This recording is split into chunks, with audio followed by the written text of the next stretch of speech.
Oh, hello everybody, my name is Shooter101, and apparently I can't talk today. Welcome to the StarCraft 2 tutorial, for Zerg specifically. Yes, I know, it's been a long time. I've been focused on Assassin's Creed Origins and Shooter Reacts, which I have yet to do a part 2 for that one video for. Maybe a part 3, I don't know.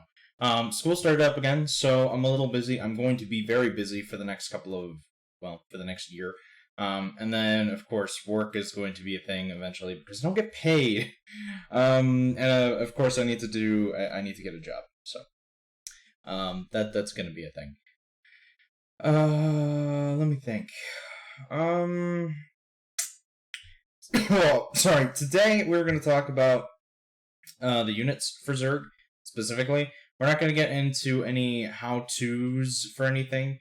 We're just going to talk about what the units do.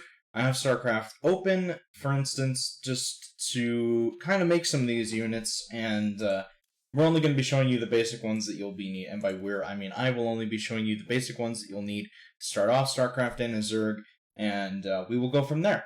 So I'm going to create a lobby real quick. We're going to get this shit up and running. As you can see, as you cannot see because I have it disabled, as you can see, it's just going to be me in this game. There will be no AI, because for this purpose, we don't need an AI. I legitimately just want to teach you guys the basic fundamentals for the game, which I fully relearned 2 days ago, because it's been a while. So I just wanted to reassure or relearn the basics for myself. So, you guys are in Bronze League. This is kind of what's going on, right?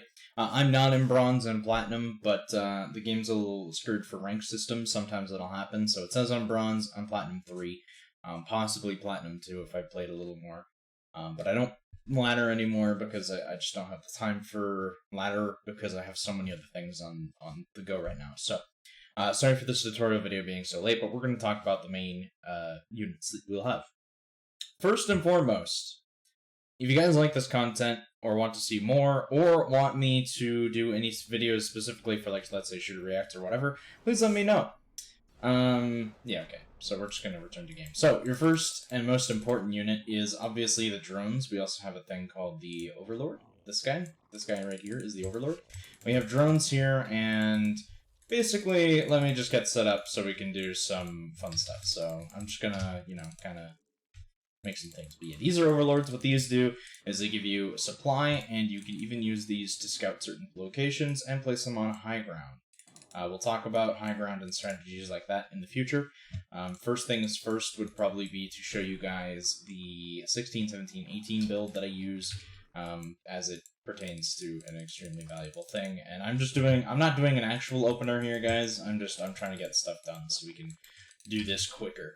So obviously, drones are your units that collect minerals as well as build buildings, as you guys just saw there. We'll talk about hotkeys and all those things in a later date too, but for now, I really would just want you guys focused on units. So yeah, these are your couple of units that you have in the game that you can use to do whatever you want to do, obviously. So once again, Overlords, supply, and I forgot how much it is per Overlord, but you do need those. Like, they're mandatory. So, obviously, you get your Vespene extractor. This gives you Vespene gas, which is this. So we'll talk about some of that stuff as well. Minerals are pretty much your most important resource, but you should try to keep these even at late game at all times. But don't worry about that too much. Like I said, we're just going to show you the basics for the most part here, and what each unit does. So yeah, drones make your different type of tech trees, and I encourage you guys what to do is I will tell you what units to make during this episode. I'll tell you what the most basic units are that you'll need, and I will encourage you to experiment with some of the other units that I don't mention, and I will encourage you to learn the tech tree, because it is super important that you know the tech tree fully and extensively. So the next couple of units we're going to talk about here are lanes. We're not even going to focus on queens. I did that last time I attempted this video, but queens are a little too complicated at the beginning, so we'll talk about queens later. So for the most part, we're just going to be making lings. Now, lings are an awesome unit. They are fast, and not only are they fast, but they're fast, and they are perfect for scouting, and of course, they come in 2. So for each one you make, you get 2. So when someone says make 4 lings, you can either assume It's depending on their teaching style that you can assume just make 2 of them and you'll get 4 lings. That is entirely up to... However, the context matters there. So what you can use lings for, because they are speed demons, they're not quite super speedy yet, but since they are speed demons, you can kind of go scout with them. So that is a very valuable unit. I encourage, you kind of learn what certain upgrades do, like metabolic boost, stuff like that. So let's focus on some other stuff. So as we can see, we need overlords. We know what overlords do. They're perfect for scouting, and they are also your supply factors. So keeping these safe in a game is pretty useful. So obviously, lings are also a really good swarm unit. Not super effective against a lot of something, though. It has to be a small amount of something. For instance, these have really good use against siege tanks if they can get close, which usually they can because of how speedy they get with the metabolic boost. So you can kind of surround a tank fully when you get to that point in the game. Obviously, that's not as important, but yeah, like I said, you can use a ling to go scout a place. You can go see if they have a third, stuff like this. All very important, valuable information. So, we're going to talk about your next thing. You need a lair to get the other really important units that we're going to talk about here. So, you want a baneling nest because lings can morph into banelings. Banelings are an explosive unit that can be fast, but they're not as fast as lings. In fact, arguably, lings are the fastest unit in the game once they have metabolic boost. And as you can see right here, they move pretty fast with that boost. So obviously, they can avoid tank fire to some extent with that upgrade. And you should keep that in mind that when you see a siege tank surrounded, there are a couple of ways of dealing with it. The most basic way is take a bunch of lings, throw them right at it, and then take your banelings and blow up the army. So that is very basic stuff that you'll have to learn and kind of get used to. Now, I'm trying to get Vespene gas here, and the reason for that is because we have a lot of minerals, and I'm trying to get some other stuff going on, so don't worry about it too much. Usually it'd be a little bit farther, but once again, I will talk about the actual build in a hot sec in the next video, where you also will learn the importance of queens. So the next episode is going to be a little bit more demanding. So obviously, when you have your baneling nest, what you can do is you can upgrade your lings into banelings. You can get baneling speed. What this does is it makes the banelings roll and they go faster. Otherwise, they waddle around and they're real slow.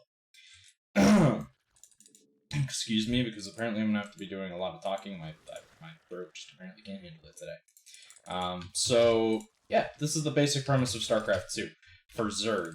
These are your basic units, but we're not done with the basic units. We have one more to show you. Actually, technically, we have 2 more, because you do need a late-game unit.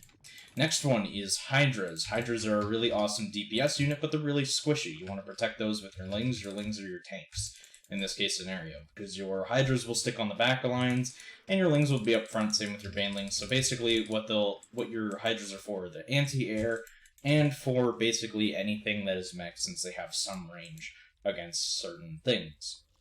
Really, it's just a base unit you can use. A lot of people don't recommend, but if you don't do this, like this is the easiest route for basic. All right, so you're gonna go ling. You're gonna go ling bane hydra is what I mean. So what that means is you're gonna have you're gonna have lings like zerglings. You're gonna have banelings, and you're gonna have hydras. Now, for the count for hydras, you want a handful. You want most of your army to be lings, because they come by super quick. You can make them super easy.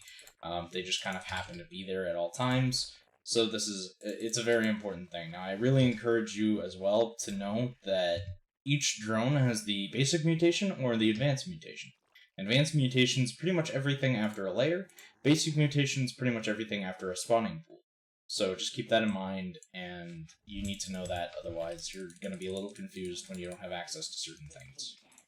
So, with that being said, we are now in mid-game kind of territory. We have Hydras, and like I said, you want a handful of these. You want most of your army to be Lingbane Hydra. Lingbane, and you want your Hydra to kind of be like a small portion of your army to deal with anti-air. Next thing you need to know is we place this down. What this will do is it'll give us access to our hive, so we can upgrade this into a hive. We will now get into late-game units, and also, if you notice, you can get an evolution chamber. I also recommend that you guys start learning your hotkeys, because hotkeys are very important in helping you build fast. So obviously here you have your evolution chambers, and what these are going to do for you is give you upgrades. So you can get melee damage, melee carapace, which is armor, or ranged armor. And by damage, I mean, like, you can get melee ranged, melee armor, or ranged armor. And really, in this case scenario, you probably want to go for ranged and melee first, because it is a very valuable thing, and most of your army is a melee army. So that's just something you have to take into consideration, and keep that in mind, because you could get screwed over real quick. So as soon as this is done, I'll show you what the late game unit is. But other than that, here's your army comp. You'll want to kind of get this stuff going pretty quickly, and you'll want a lot of these types of units, because let me tell you, oh boy are there many. Okay. We got some more overlords coming in, but as you can see, like, if you tell a bunch of banelings, let's go and T-click this target because it doesn't kill it otherwise. They blow up whenever they come into interaction with something they're told to kill. Obviously, banelings have splash damage, so keep that in mind as well. And you might be wondering, well, how can you spend minerals super quick? Well, there's a couple of things. So when you have, this should be fully saturated, but we'll talk about that in the next video when I actually show you the basic intro build. So the number one thing is you can build a bunch of hatcheries, doesn't matter where, you can do a bunch of stuff like that. However, once again, don't worry about it for now. Because really, ultimately, we're not trying to spend, I'm just trying to show you what each unit does. So these are your basic units. Like I said, Hydras are very good for range and anti-air. You don't want too many of these guys, as they are a little squishy. However, if you look at the lings, they're not much better. But, you know, you get more lings, and they're easily quicker reproduced. So if you lose them due to a tank or whatever, you can reproduce, and you can kill that tank pretty easily by swarming the enemy. That's only for Terran, though. Obviously, there's more races than just Terran, but this works for all of the races. You just need to be a little quick to it. We will eventually, after the basic starting, and by basic I mean it's not basic, but once you guys learn the introductory build, so what I mean by that is once you learn how to start off a game, that's when we'll start getting into specifics for what to do for every single race. But for now, Lingbane Hydra should get you pretty far on the ladder if you can get it quickly done, and with the next video on how to do your opener, you'll pretty much be set for a couple of leagues anyway. If that is your goal. If not, and you just want to learn how to play better, this is not a problem at all. You just kind of want to know things. So, yeah, this is going to be a real good set. Yeah. Got a bunch of stuff going on. Look at this. Look at this army of drones. It's not really an army. It's just drones. Okay. So, ultimately, your goal here, not build many bases, but yeah, you just want Lingbane Hydra. But, of course, we've reached late game now. We've come into an issue where this army is not really working. I want you to make Ultralisks. Ultralisks are a massive unit, and they are indeed your tanks. However, when they first start out, without their 2 upgrades that you can get, they're not super useful. They're actually pretty not great, to be honest. They could be better, but they're not the greatest without their upgrades. So I'll show you what I mean by that in a couple of minutes here, when we can get our first Ultralisk. So, Lingbane Hydra for early, or actually not really early game, but late game, or mid game, sorry, not late game, for mid game. This is kind of the army you want to go to. This is the most basic, by the way, so if there's any more advanced players out there thinking, you know, you don't want to do that, yeah, this is basic.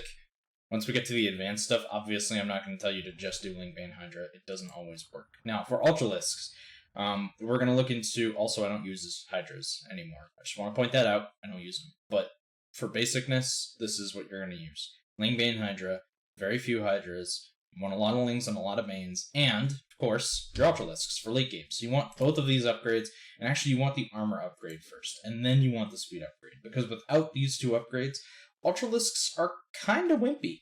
But because we are getting those upgrades, we can now get some Ultralisks up on the map. Another basic unit I will tell you about, because some units in the game are invisible. You might be wondering, as Zerg, how do I detect these? Well, there's a couple of ways. So one way is you make an Overseer. Or maybe a couple. Maybe you have excess minerals and you just kind of want to do a thing. Another way is by creating spores in each base. Spore crawlers, sorry. Well, actually, it doesn't really matter because the other one's called spine crawlers. So you can do that in every single base. These provide anti-air, which kind of provides protection for your drones, and they also give you detection, so in case any units are invisible, you can see them. However, these do a similar thing. They don't actually attack anything, but they do see things, and you can, of course, also technically contaminate stuff, which basically stops a structure from being able to research or train anything for a little bit. You can also spawn changelings, which are a good kind of... what changelings do, by the way, is they transform into a different unit, whatever the enemy team has, and then they're really good scouts. That's kind of what they're for. So, just heads up. There's tricks you can pull. Once again, that's more of an advanced thing, but that's what they do. And then you have your Ultralisks. Like I said, these guys are tanks. 500 health. They have really good damage. You know, they can kill things real well. Like, if we look at another Ultralisk, this is 500 damage. You know, like, this is 500 health. With upgrades, they do substantially better. So you can kill an Ultralisk pretty quickly, but these are basically your tanks after a while. Obviously, still working with the Lingbane Hydra thing you got going on. That Ultralisk can't get out, and I'm a little sad about that. But yeah, so that's kind of what you're looking for in this case scenario, is, you know, you want Lingbane Hydra, maybe some observers for any invisible units, and that's your basic play. So once again, Ultralisks, your tank unit, they need their upgrades to be super useful. Lings, super fast, quick scout unit, and really useful to overwhelm, say, siege tanks that are sieged. Banelings, very explosive, not super fast, but they will explode a whole army of marines, or even zealots, and a couple of other things. They're also super useful against Zerglings and Banelings as well. Hydralisks, they are your ranged unit and are weak. They can't take too much damage, much like the Lings, but the Lings are super fast. Whereas Hydras can't take too much damage, but they are a good DPS factor, and they do have anti-air abilities, so you might want these. And by might, I mean you will want these. With these 4 units, obviously, this is your early game, you want Lingbane. This is your mid game, you want Lingbane Hydra. And this is your late game, Lingbane Hydra Ultralisk, with maybe an Overseer. So that is your late game, ladies and gentlemen. I hope you guys all enjoyed, and this is how to play the game, to be honest. This is not. I'm just telling you what the basic units you'll be using are, and basically their purpose, in a sense. But yeah. On to the next video, which is, obviously, I'm going to pre-do a game without recording it, and then I'll basically stop it every single time we're done something. So I hope you guys all enjoyed, and I will see you all for the next tutorial, which will basically be on how to open up a game. I keep getting interrupted by the game, but yeah, that's all for this episode. So hopefully you guys know how to play the game a little bit better. And by that I mean I hope you guys know your unit comp, and I want you guys, basically, before you watch the next video, what I want you guys to do is I want you to test out this unit comp. What I want you to do is I want you to learn the tech tree fully, even the stuff I didn't go over, all the units I didn't go over, figure out what they do, play around a little bit, have fun with it. You know, just kind of experiment. You need to know the full tech tree anyway in the future, but for now, Lingbane Hydra Ultralisk is kind of your way of playing, and next episode I will not only talk about your opener, but I will also talk about the different stages of the game and when they happen. Mostly when they happen. I won't talk about them too specifically, but I will talk about what times they start, because there are specific times when late game, mid game happen. So I will tell you all of those points in time. And yeah, so next episode, be prepared for an opener and the first 5 minutes of gameplay, basically, essentially. And also be prepared to learn how to use queens. So if you guys want to get a head start on that, you can go ahead and do so. That's all, to be honest. Obviously, as this tutorial goes further on, you're going to learn more and more about Zerg and the units they counter for certain things. Amongst other things, you're also going to learn, not necessarily, you're going to learn logic in a sense of what the game does, what unit counters what other unit, you know, what unit is good in a certain situation and what different units do. So obviously, Lings are really good for swarming things. Banelings is really good for exploding multiple things, and they're even good against buildings in certain situations if you have enough of them. And Hydras are good against anti-air, and of course, range in a sense. Ultralisks are really good at taking down certain mech things and not really buildings, to be honest. So those are all things you have to be, those are things you need to know. But other than that, I hope you guys all enjoyed, and I hope you guys learn the tech tree. Honestly, my most recommended thing is just have fun. Obviously, learn how to use those 4 units. The Lingbane Hydra, learn how to use that, and learn how to put an Ultralisk on top of it. But also, if you want to try some other stuff and play around a little bit, you can do so as well. The reason I don't recommend, for any of the more advanced players, the reason I don't recommend Mutalisks is simply just because they're advanced, and you need a lot of micro. I should also explain that at some point, but we'll get to it. I hope to see you guys all later. Have a good time.